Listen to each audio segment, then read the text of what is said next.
para todos. Mi nombre es Caterina Martínez, soy estudiante de medicina de octavo semestre de la sede de Medellín y hago parte del semillero Neuronas DC y les voy a presentar mi revisión de tema que se llama Todo es enfermedad de Parkinson.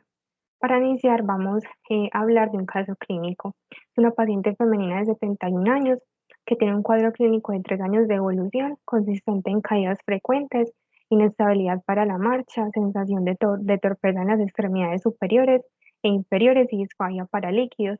Refiere además de diarrea crónica, incontinencia urinaria y fecal. Su tío materno fue diagnosticado con enfermedad de Parkinson. Se le realizaron pruebas neuropsicológicas que no documentaron alteraciones neurocognitivas significativas. En el examen físico se documentó una caída de 38 milímetros de mercurio en la presión arterial sistólica luego de 3 minutos de pasar de decúbito a hiperestación. Adicionalmente tiene nistagmus vertical, limitación discreta para las arcadas oculares, ataxia pendicular severa, rigidez y bradicinesia. Entonces, teniendo en cuenta ese caso clínico, ¿cuál sería el diagnóstico más probable? Entonces, tenemos en la A la parálisis supranuclear progresiva clásica o llamada enfermedad de Oslecia-Seal-Richardson, en la B atrofia de múltiples sistemas, en la C enfermedad de Parkinson rápidamente progresiva y en la D degeneración corticobasal. Entonces, a partir de esto, vamos a dar una pequeña introducción donde las patologías anteriormente mencionadas como diagnósticos hacen parte del espectro de los parkinsonismos que se caracterizan por bradicinesia, rigidez, temblor e inestabilidad para la marcha. Son enfermedades que son neurodegenerativas y la principal, el diagnóstico diferencial de las mismas en la enfermedad de Parkinson propiamente dicha. Vamos a ver en esta revisión de tema cómo las podemos diferenciar. Entonces, en la fisiopatología general hay que tener en cuenta que estas patologías se caracterizan por tener una alteración en las proteínas se plegan inadecuadamente, sería la proteína sinucleinopatía y la taupatía las que presentan estas alteraciones. En el primer grupo de las sinucleinopatías está la atrofia de múltiples sistemas y la enfermedad de cuerpos de Lewy que no vamos a mencionar en esta revisión. Y en las taupatías está la parálisis supranuclear progresiva y la degeneración corticobasal. Entonces vamos a iniciar hablando de cada una. En la atrofia de múltiples sistemas se caracteriza por ser una enfermedad neurodegenerativa que es progresiva, que es poco frecuente, comienza en la edad adulta, aproximadamente 50 a 60 años, tiene una falla autonómica, un parkinsonismo simétrico y una ataxia cerebelosa. Se caracteriza por ser una enfermedad huérfana, con tan solo una prevalencia de 5 por 100.000 habitantes y su distribución por sexo es uniforme. Hay dos variables. Una primera variable o subtipo parkinsoniano, que es el más frecuente en el 80% de los casos, y una variable cerebelosa en el 20% de los casos. En Colombia tenemos en el anexo 1 epidemiológico de las enfermedades huérfanas de este año, que ocupa el nivel 349 con 2 casos reportados. En la etiopatogenia hay que tener en cuenta que se puede causar por dos variantes, una que va a ser la genética donde pueden haber mutaciones en diferentes genes o porque se puede transmitir de manera autosómica recesiva dominante o por la exposición ambiental a pesticidas o algunos solventes orgánicos. Esto lo que va a hacer en el cerebro es que se van a empezar a plegar la alfa-sinucleína de una forma inadecuada en los oligodendrocitos, generando que toda su eh, capacidad molecular, metabólica y funcional se ve alterada, lo que va a generar una neurodegeneración que es progresiva y que va a alterar principalmente 3 sistemas. Estos 3 sistemas, como vemos en la imagen, va a ser principalmente la degeneración de los cuerpos de la base, como va a ser el cuerpo estriado y la sustancia negra. Por otro lado, una atrofia olivo-pontocerebelosa, afectando principalmente el cerebelo, y por otro lado, núcleos fundamentales que se desarrollan en la función autonómica, como vemos en la última imagen. Entonces, esto lo que aquí nos va a llevar a que esta alteración fisiopatológica va a tener unas manifestaciones clínicas. Entonces, en la fase prodrómica se va a caracterizar precisamente por una disautonomía, porque son estos núcleos los que están afectados. Entonces, el paciente va a tener una disfunción sexual, una incontinencia urinaria, fecal, una hipotensión ortostática con una disminución de 30 milímetros de mercurio en la presión sistólica y 15 en la diastólica cuando se pasa de cúbito a hiperestación. También alteraciones en los movimientos oculares. En la alteración parkinsoniana va a haber bradicinesia, va a haber temblor que va a ser simétrico, pero este temblor no se va a caracterizar por ser en reposo, sino un temblor intencional que se da en la mitad de los pacientes, un subtipo cerebeloso con una marcha con aumento de la base de sustentación, una ataxia pendicular y nistagmus espontánea. Con relación a la enfermedad avanzada, los pacientes principalmente tienen alteraciones en la respiración, en la deglución, entonces pueden tener disfonía, disartria, disfagia y también caídas recurrentes.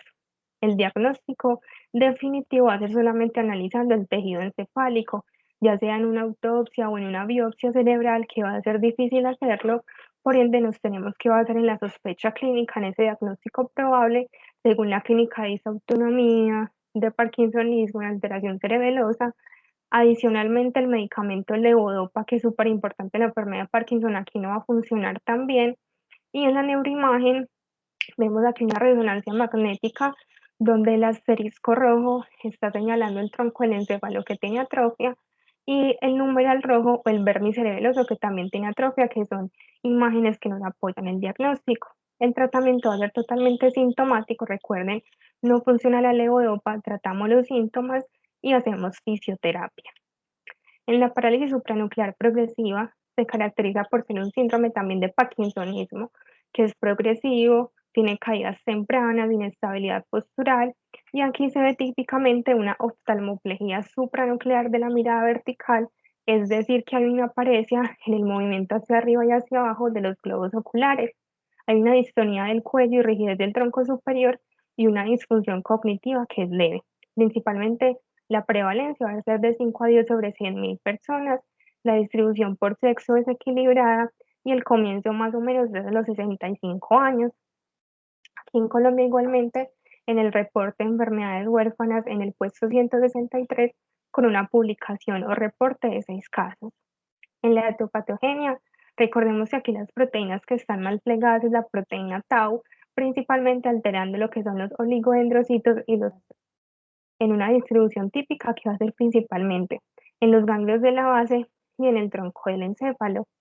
Esto nos va a llevar a una clínica que también va a ser una clínica parkinsoniana, con bradicinesia, rigidez igualmente resistente a la levodopa, que va a afectar principalmente los músculos axiales, es decir, principalmente la cabeza, el cuello, va a haber una inestabilidad postural, la parálisis supranuclear de la mirada, tendencia a las caídas donde se denomina un signo del cohete, las personas se tienden a caer hacia atrás, un síndrome del lóbulo frontal, que es la principal alteración cognitiva, muy característico de la apatía, disfunción pseudovulvar con habla espástica, disartria, deterioro en la deglución, lentitud en las sacadas oculares y es poco frecuente el temblor.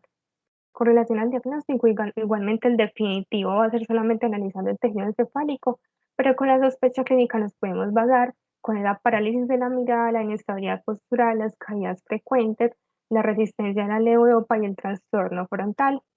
En la imagenología nos apoyamos mucho porque hay un signo típico en la resonancia magnética que es el signo del colibrí, donde hay una atrofia del mesencéfalo. Esta atrofia del mesencéfalo va a tener un diámetro de menos de 17 milímetros en los cortes sagitales y como vemos aquí en la imagen, la flecha negra nos señala el mesencéfalo con su atrofia, pero miren qué característico la forma de pico de pájaro que tiene esa atrofia, por eso se caracteriza este signo. El tratamiento igualmente totalmente sintomático y fisioterapia. En la degeneración corticobasal se caracteriza también por un parkinsonismo que es resistente a la levodopa, aquí es asimétrico, es muy progresivo y además tiene distonías, mioclonías y signos de daño cortical. Hay diferentes presentaciones, pero la principal es el tipo clásico, que es donde va a haber parkinsonismo y alteración cortical. Afecta aproximadamente a 1 por 100.000 personas en su prevalencia, son más afectadas las personas de entre sexta y séptima década de la vida y ambos sexos se afectan por igual. En Colombia ocupó el puesto en las enfermedades huérfanas de 468 con solamente un caso publicado. En la etiopatogenia aquí igualmente se afecta la proteína tau donde se pliega inadecuadamente, principalmente en los astrocitos, en los oligodendrocitos y se distribuye en la neocorteza y ganglios basales. Por eso, sus manifestaciones clínicas van a ser motoras y corticales. En la primera, con rigidez y bradicinesia en extremidades, un temblor caracteriza por ser irregular y espasmódico, una inestabilidad postural, caídas frecuentes, distonías y mioclonías.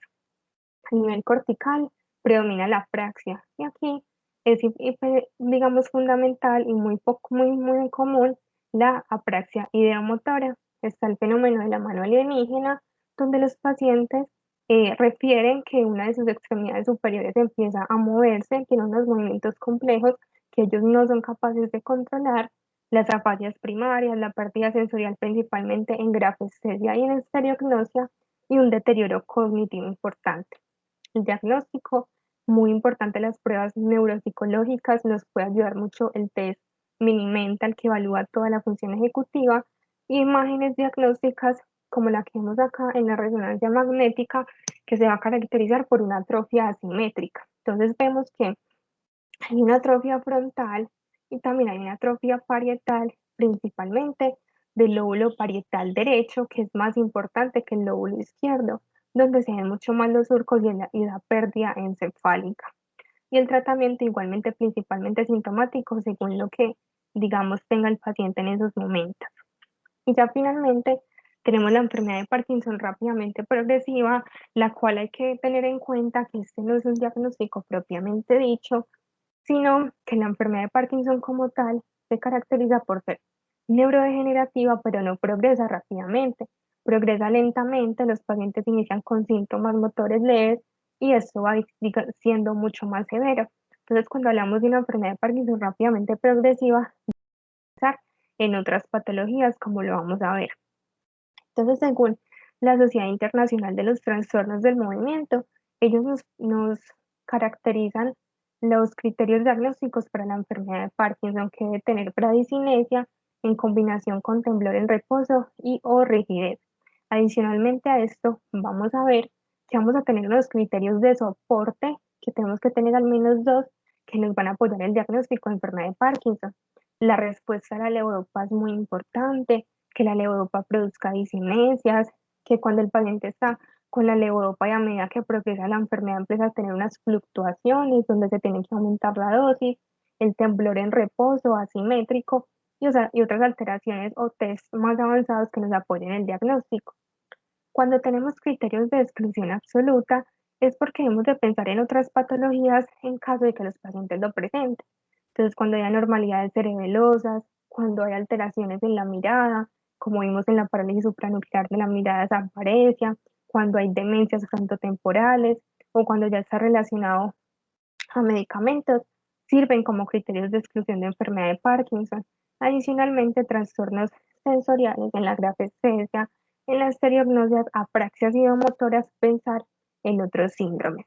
Adicionalmente, tenemos las banderas rojas que también caracterizan como criterios de diagnóstico, pero no propiamente la enfermedad de Parkinson, sino que si el paciente se presenta con de estos y tiene pocos criterios de apoyo o de soporte para enfermedad de Parkinson, es mejor descartar esta patología. Entonces, cuando hay rápida progresión, lo que les decía al inicio, rápida progresión, el paciente en 5 años o en menos de 5 años ya está en silla de ruedas, por esto no se caracteriza la enfermedad de Parkinson. Cuando hay disfunción vulvar, disartria, disfagia, o cuando hay una falla autonómica con incontinencia y alteraciones en hipotensión ortostática. Entonces, teniendo en cuenta, digamos, estas premisas que les dije, el diagnóstico más probable para mí fue la atrofia de múltiples sistemas porque cumple, digamos, todos los criterios del caso inicial. Muchas gracias por su atención.